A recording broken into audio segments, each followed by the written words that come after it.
programa de hoy, muchas incertidumbres, particularmente para la minoría cristiana, tras la caída del dictador sirio Bashar al-Assad. Entrevistamos a expertos en la región. Los nuevos purpurados deben volver a lo esencial, que es proclamar a Jesús y su evangelio de forma clara, pero con amor, destaca el nuevo cardenal de Canadá. Cristianos, judíos y musulmanes rechazan la posible derogación del delito contra sentimientos religiosos en España. Desde Francia, arquitecto jefe de la restauración de la Catedral de Notre Dame, declarado devoto de la Virgen María, dice que la fuerza y determinación para seguir adelante le llegó desde lo alto. Conoceremos la naprotecnología, una alternativa para tener hijos de manera natural y no acudir a métodos artificiales como la fertilización in vitro, cuyo financiamiento fue promesa de campaña en Estados Unidos. Hola Natalie, comenzando el programa. Así es, Eddie, muy contentos de iniciar este programa con los televidentes, informando desde nuestros estudios en Lima, Perú. Gracias por acompañarnos en EWTN Noticias. Soy Eddie Rodríguez Morel. Bienvenidos, yo soy Natalie Paredes. Empezamos las noticias con lo último sobre la caída de la dictadura en Siria. Al respecto, el secretario de Estado del Vaticano dijo que la esperanza es que quien asuma el poder pueda crear un régimen que respete a todos. El cardenal Pietro Parolin sostuvo que le impresiona que un régimen que parecía tan fuerte, tan sólido, haya sido completamente barrido en un corto tiempo. Fueron sus palabras a la prensa luego de un evento académico en Roma este martes. El cardenal Parolin manifestó haber recibido mensajes sobre respeto a las comunidades cristianas en medio de la convulsión. Subrayó su esperanza de que quienes tomen el poder intenten también crear un régimen abierto y respetuoso a todos. Ahora le explicamos cómo ocurrieron los hechos en Siria. El palacio presidencial de Bashar al-Assad, luego que los rebeldes tomaran la capital Damasco el 8 de diciembre último. El dictador, al verse acorralado, huyó a Rusia con su familia. En 10 días, los rebeldes del llamado Organismo de Liberación del Levante fueron tomando el control de las ciudades más importantes, como Alepo y Homs, hasta llegar a la capital. No encontraron mucha resistencia luego que militares y policías abandonaran sus puestos. En la mañana del 8 de diciembre, solemnidad de la Inmaculada Concepción, los sirios festejaron la caída del tirano. Cantaban en árabe: Dios es el más grande.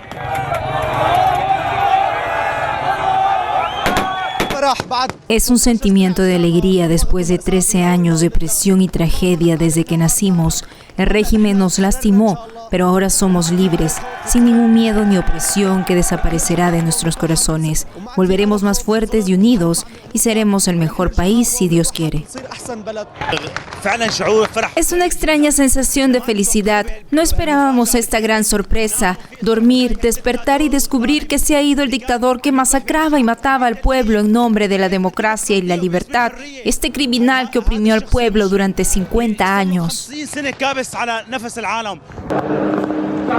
La excarcelación de los prisioneros políticos, el derribo de estatuas de figuras del régimen y el saqueo del palacio presidencial también estuvieron entre los hechos de la jornada. Por otro lado, muchos refugiados sirios en Turquía emprendieron el regreso. Desde este lunes gobierna de forma transitoria Mohamed al-Bashir, colocado por el llamado Mando General de los Rebeldes. Al-Bashir era el líder político de un grupo insurgente al norte de Siria.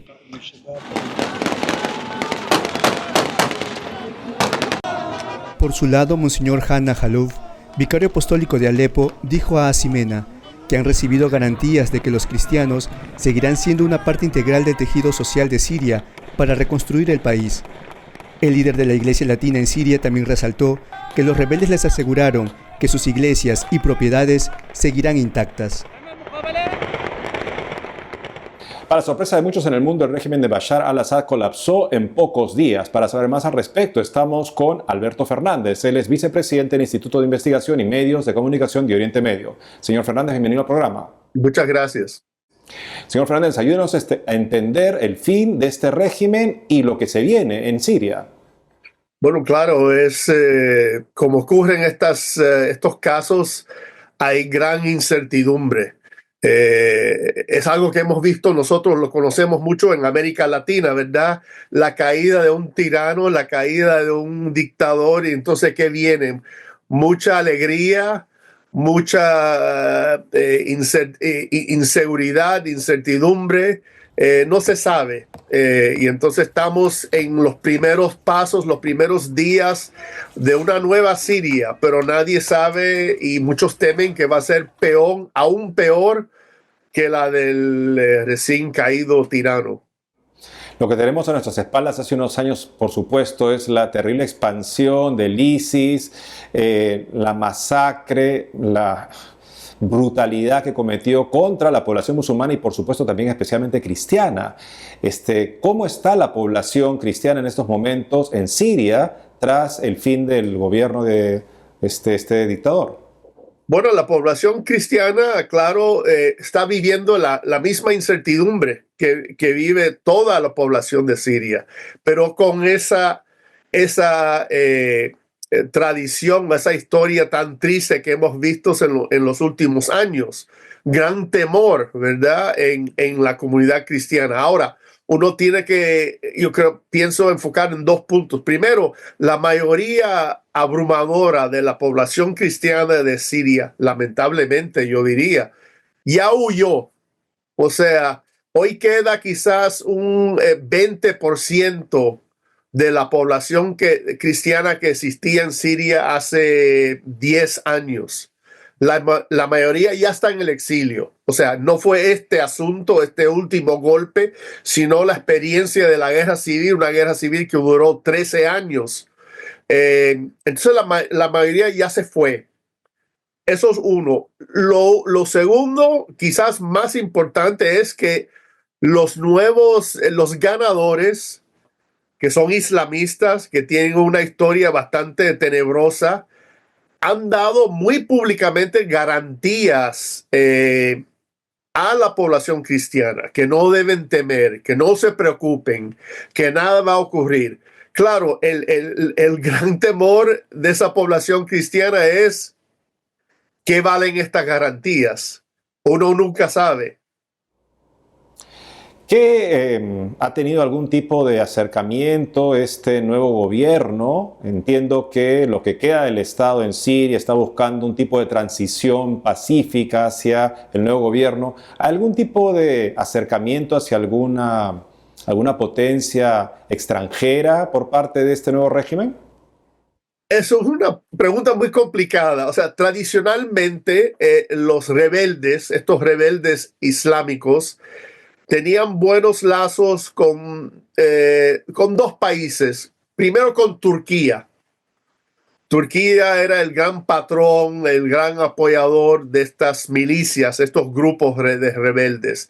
Y también con el pequeño pero muy rico Emirato de Qatar. Qatar ha apoyado mucho a estos rebeldes. Ahora, llegando al poder, los rebeldes tienen un montón de desafíos. Uno de los grandes problemas tienen estos lazos con Turquía, pero Turquía también ocupa territorio soberano de Siria hoy en día. Y entonces estos rebeldes van a tener que decidir, ¿van a seguir en esta relación con su amo Turquía? ¿O van a tener que tener una independencia mucho más acertada? O sea, que somos sirios, queremos una Siria independiente, una Siria soberana en todo su territorio. Es un gran problema para ellos. Estaremos muy atentos a cómo se desarrollan los acontecimientos en los próximos días. Gracias por haber estado con nosotros el día de hoy. Muchas gracias. Y ahora nos vamos al Vaticano, donde con la creación de 21 nuevos cardenales, la Iglesia renueva y potencia sus esfuerzos en la evangelización. Nuestra corresponsal Paola Arriaza recogió testimonios de entrega al nuevo servicio de los nuevos purpurados. Veamos.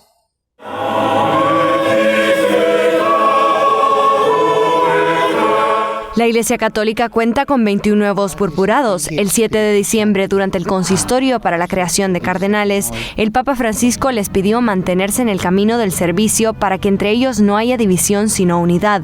El pontífice invitó a los nuevos purpurados a retornar al corazón, porque en la interioridad del hombre vive Cristo. Con ello les pidió deshacerse de todo lo superfluo para revestirse de Cristo. Questo può succedere anche a noi. Esto también nos puede suceder a nosotros, que nuestro corazón pierda el rumbo dejándose secuestrar por la apariencia, por el prestigio, por la seducción del poder, por un entusiasmo demasiado humano para nuestro Señor. Por eso es importante mirar hacia adentro, situarnos con humildad ante Dios y con honestidad ante nosotros mismos. Metterci con humildad davanti a Dio e con onestà davanti a noi stessi. El Papa explicó que la palabra cardenal implica ser bisagra de la Iglesia y punto de unión. Francisco dijo que la misión a la que los cardenales están llamados es la de encontrarse con los demás en el camino y curar a los más frágiles. El pontífice finalizó su reflexión invitándolos a hacer luz en una sociedad obsesionada con la apariencia y con la búsqueda de los primeros puestos. Tras el consistorio, los recién creados cardenales se reunieron en el Palacio Apostólico para el saludo a los fieles y a otros miembros de la curia romana. Ahí expresaron su emoción y su compromiso con la tarea que el Papa les ha encargado. Es un regalo y al mismo tiempo una responsabilidad. Hasta ahora organizaba los viajes apostólicos y lo seguiré haciendo. Es una invitación a ser más humildes y a servir a la Iglesia y al sucesor de San Pedro. Algunos de ellos regresan a sus arquidiócesis con una visión de lo que quieren aportar a la Iglesia Católica.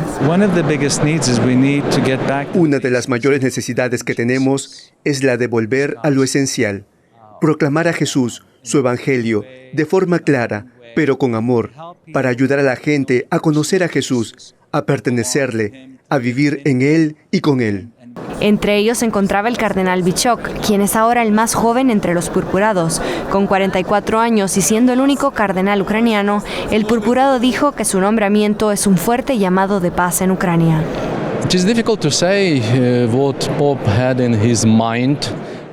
Es difícil decir lo que el Papa tenía en mente. Tal vez el futuro aclare esto un poco, por lo que fui nombrado cardenal.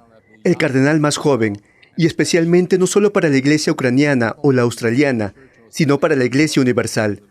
Pero al menos hay una pequeña luz de esperanza en esta nominación. Tras el consistorio, los cardenales explicaron que habían recibido la nómina cardenalicia con sorpresa, pero que han aceptado este servicio de la Iglesia con gran ilusión. Estoy seguro de que estaré más involucrado en la Iglesia universal, no solo en mi iglesia local. Desde mi iglesia local estaré involucrado en la Iglesia universal y me siento feliz por ello. En Roma, Paola Riaza, EWTN Noticias.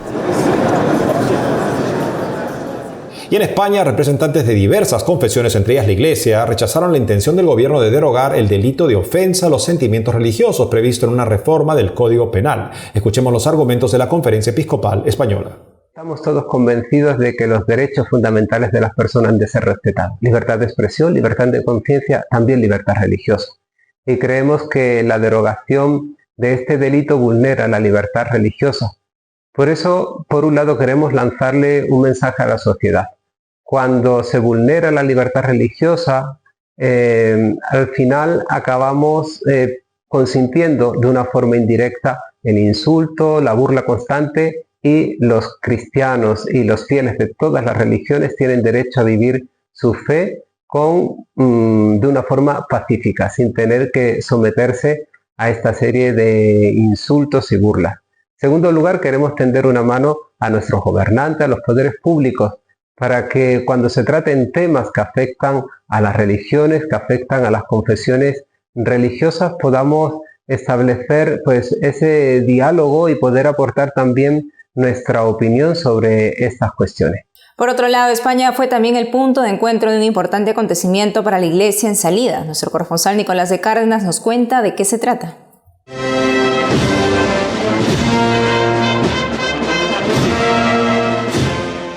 La Archidiócesis de Sevilla acogió la pasada semana la celebración del segundo Congreso Internacional de Cofradías y Hermandades, en el que se dieron cita cerca de 2.000 participantes procedentes de diversos países. En su clausura, el arzobispo de Sevilla, Monseñor José Ángel Saiz Meneses, expresó que este congreso nos recuerda que las hermandades están llamadas a ser escuelas de santidad. En este sentido, añadió que cada gesto de servicio y cada proyecto caritativo son una invitación a crecer en virtud, fortalecer los lazos de fraternidad y a caminar juntos hacia la plenitud de la vida cristiana. El prelado también indicó en la clausura del Congreso, que se ha celebrado a lo largo de la pasada semana, que las hermandades están convocadas a desempeñar un papel fundamental en la construcción del reino de Dios, ofreciendo un modelo de comunión y fraternidad que responde a las necesidades profundas de pertenencia y encuentro humano en un mundo marcado por el individualismo. Para el arzobispo, las hermandades, impulsoras de la piedad popular, se constituyen en depositarias de una rica tradición, al tiempo que son protagonistas activas de una evangelización que mira hacia el futuro, construyendo puentes entre la fe y la vida, y siendo reflejo de una iglesia en salida al servicio de la humanidad. El arzobispo de Sevilla resumió en 7 conclusiones prácticas todas las aportaciones realizadas a lo largo del Congreso. Redescubrir la mirada transformadora de Dios. Ser un reflejo vivo de la comunión eclesial enraizada en Cristo. Contemplar el misterio divino como fuente de santificación. La liturgia sea comprendida como el acto de alabanza que hace posible el crecimiento en la santidad y la comunión eclesial. Necesidad de ser fermento en medio del mundo con un testimonio valiente del Evangelio en la sociedad contemporánea. Hacer presente el amor de Dios en medio de su pueblo, respondiendo a las necesidades concretas mediante una nueva imaginación de la caridad.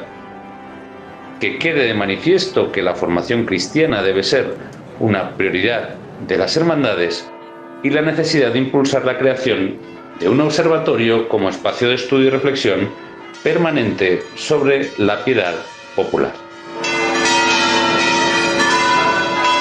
Como broche de oro a la celebración de este segundo Congreso Internacional de Hermandades y Piedad Popular que ha tenido lugar en Sevilla, se ha celebrado una procesión extraordinaria en la madrugada del domingo al lunes, que ha sido de hecho un aperitivo de la Semana Santa a principios de Adviento. Desde España, Nicolás de Cárdenas, EWTN Noticias. Hacemos una pausa y al volver, desde Francia, arquitecto jefe de la restauración de la Catedral de Notre Dame, declarado devoto de la Virgen María, dice que la fuerza y determinación para seguir adelante le llegó desde lo alto. Además, conoceremos la naprotecnología, una alternativa para tener hijos de manera natural y no acudir a métodos artificiales como la fertilización in vitro, cuyo financiamiento fue promesa de campaña en Estados Unidos. Regresamos con más noticias con Enfoque Católico.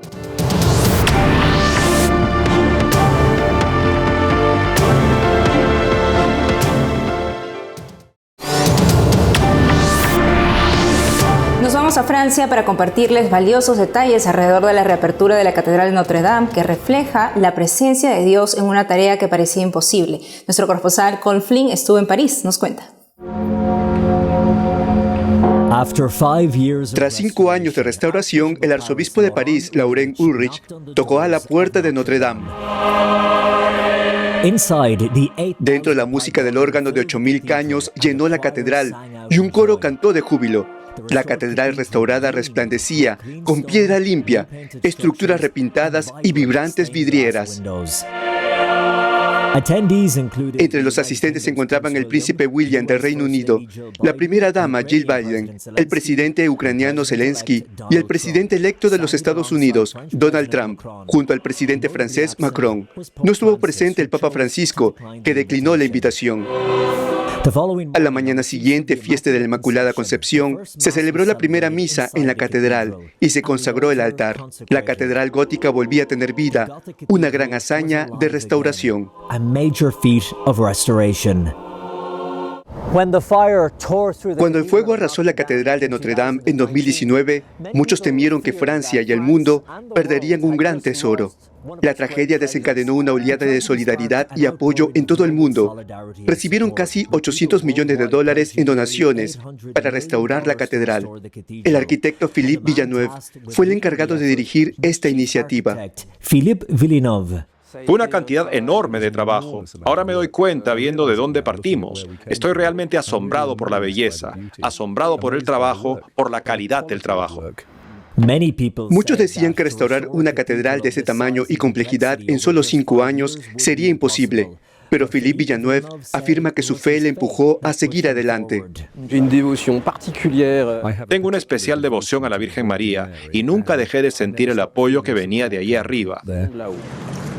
En la semana previa a su reapertura, el presidente Emmanuel Macron inspeccionó las obras, incluido el nuevo altar, la piedra blanca, los detalles dorados y las campanas restauradas. Fue guiado por el rector de Notre Dame, el padre Olivier Ribadeu-Dumas. Me llena de orgullo, pero al mismo tiempo soy humilde porque me doy cuenta de la inmensidad de lo que se ha hecho y también de la inmensidad de lo que se construyó hace 860 años. Y ahora que se ha reconstruido, se me ha confiado la misión de darle vida. Tengo que asegurarme de que sea un lugar de oración, para que sea un lugar de celebración y de descubrimiento de la fe. Cuando estalló el incendio en 2019, Cécile Thévenin se encontraba entre los que se reunieron junto al río Sena para cantar y rezar.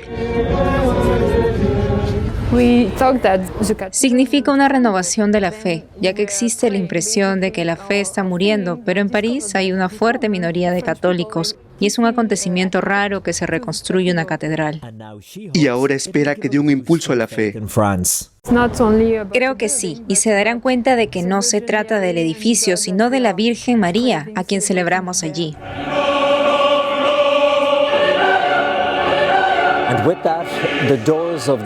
Y con eso las puertas de la impresionante Catedral de Notre Dame se han reabierto, dando la bienvenida una vez más a turistas y peregrinos de todo el mundo. En París, Francia, Colm Flynn, EWTN Noticias. En Estados Unidos, tras el indulto otorgado por el presidente Joe Biden a su hijo Hunter hace una semana, la organización Estudiantes por la Vida de América pidió al presidente electo Donald Trump que cumpla su promesa de indultar a los activistas en favor de la vida condenados bajo la ley de acceso libre a las entradas de clínicas. Según indicó la organización, Donald Trump dijo en junio que ayudaría a los defensores del niño por nacer en referencia a una mujer de 75 años sentenciada a 2 años de prisión por rezar frente a un negocio del aborto. Estudiantes por la Vida de América pidieron a Trump que anime al Congreso a aprobar la derogación de la polémica ley dirigida contra los activistas pro vida. Por falta de información, muchos consideran la fecundación in vitro como una alternativa para poder tener hijos. Incluso su financiamiento fue promesa de campaña del presidente electo de los Estados Unidos. Pero la realidad es que está demostrado que este procedimiento mata bebés al descartar óvulos fecundados que no pasan la prueba.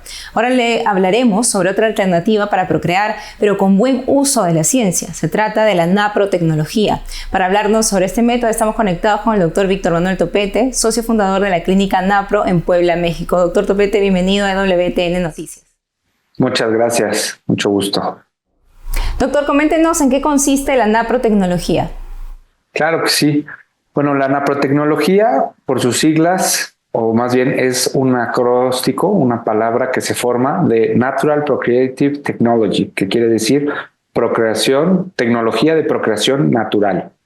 La naprotecnología no es otra cosa más que ginecología restaurativa, es decir, una nueva ciencia, por así decirlo, que estamos haciendo, donde el objetivo principal es restablecer el funcionamiento natural o normal del cuerpo de la mujer, sobre todo o principalmente para mejorar sus funciones reproductivas.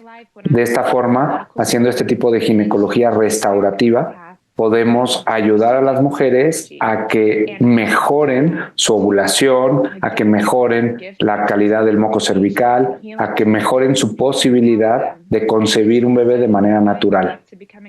La gran causa de la infertilidad a nivel mundial hoy en día es que postergamos el embarazo, es decir, que las mujeres y los hombres hoy en día se buscan casar y buscan empezar a buscar hijos, tener hijos o formar familia a edades más tardías, más avanzadas. Biológicamente, la etapa ideal para una mujer para embarazarse y poder concebir y para el varón, pues va de entre los 20 a los 30, 35 años. Doctor, ¿y cuál es el promedio de casos de éxito de la naprotecnología frente a otros métodos?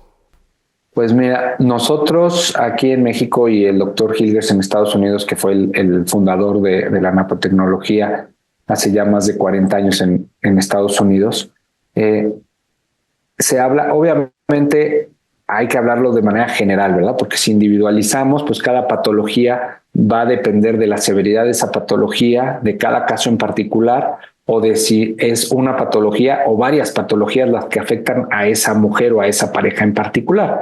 Pero bueno, a nivel global podemos hablar de un 50 a 60% de éxito en un periodo de 12 a 18 meses posterior a que se hace el diagnóstico y se inicia el tratamiento, ya sea que requiera de un tratamiento quirúrgico o solamente un tratamiento médico. ¿Y cuánto cuesta en promedio este tratamiento? Va a depender igual de la patología, del diagnóstico y bueno, pues desde un tratamiento que pueda ir alrededor de, digamos, para ponerlo en dólares, de $1,000 al mes o al trimestre, cuando es un tratamiento con suplementos alimenticios y digamos suplementación hormonal postovulatoria, hasta si requiere una intervención quirúrgica, bueno, pues puede ser un tratamiento que cueste alrededor de los $5,000 o $10,000, ¿no? Dependiendo del tipo de cirugía, el tipo de padecimiento, si tienen que viajar, ¿no? Fuera de su hogar para llevar a cabo esta cirugía y si tienen un seguro de gastos médicos o no. Todo eso, pues obviamente se toma en cuenta. Sin embargo, sabemos que los costos de la reproducción asistida son mayores en la mayoría de los casos. Doctor, este tratamiento está en Estados Unidos, México. ¿En qué otros países se realiza también? Más o menos hoy en día hay, que yo tengo entendido, hay en Brasil, en Argentina, en Chile, en Perú, en Guatemala. O sea, gracias a Dios se ha ido dispersando en los últimos años. Nosotros ya llevamos casi 14 años de haber estado allá en Omaha, Nebraska y de haberlo traído acá a México. Y sin embargo, bueno, en Estados Unidos hay en muchas ciudades, en Europa, en Canadá.